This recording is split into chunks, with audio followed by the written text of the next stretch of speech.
If Chrome is using too much memory and slowing down your computer, this tutorial will show you exactly how to reduce Chrome memory usage quickly and safely.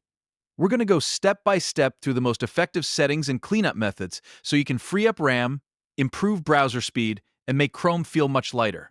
If this video helps, make sure to hit the like button and subscribe for more simple tech tutorials just like this. Alright, let's jump in. The first thing you want to do is enable Chrome's built-in memory saver. Open Google Chrome, then click the three dots in the top right corner. From the menu, go into Settings, then select Performance. Here you'll see the memory saver option. Turn it on. Once this is enabled, Chrome will automatically free up memory from tabs that are not actively being used. That means your active tab stays smooth, while inactive tabs are put into a lower memory state in the background. This is one of the easiest and most effective ways to reduce Chrome memory usage without installing anything extra. Next, take a look at how many tabs you have open. A lot of the time, Chrome memory issues come from simply keeping too many tabs running at once. Go through your tabs and close anything you're not using right now. If you want a faster shortcut, you can press Ctrl+W to close the current tab quickly.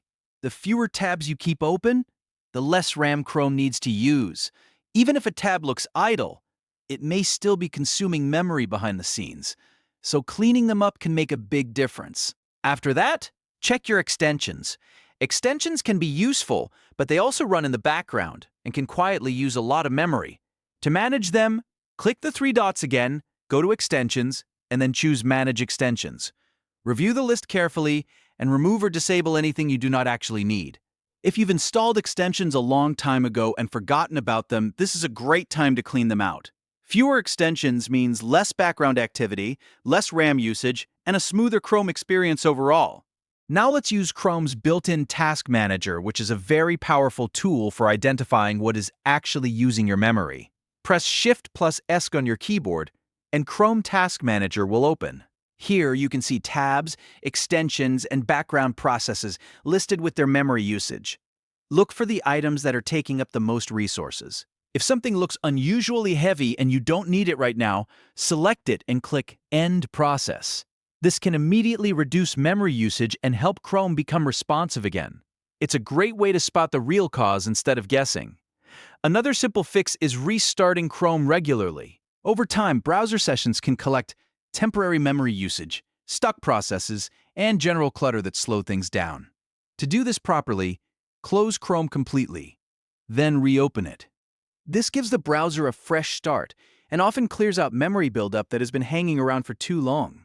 If Chrome has been open for days or weeks, a restart alone can sometimes make a huge difference. The final step is to disable background apps.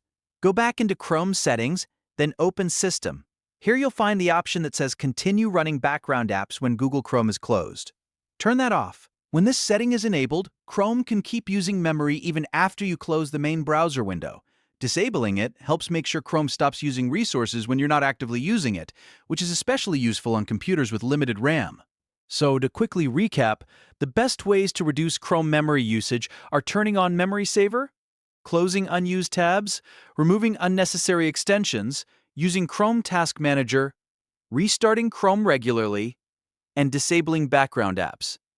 If you follow these steps, you should notice Chrome running more efficiently and your computer feeling a lot less bogged down. If this video helped you, please give it a like and subscribe for more easy troubleshooting guides like this one.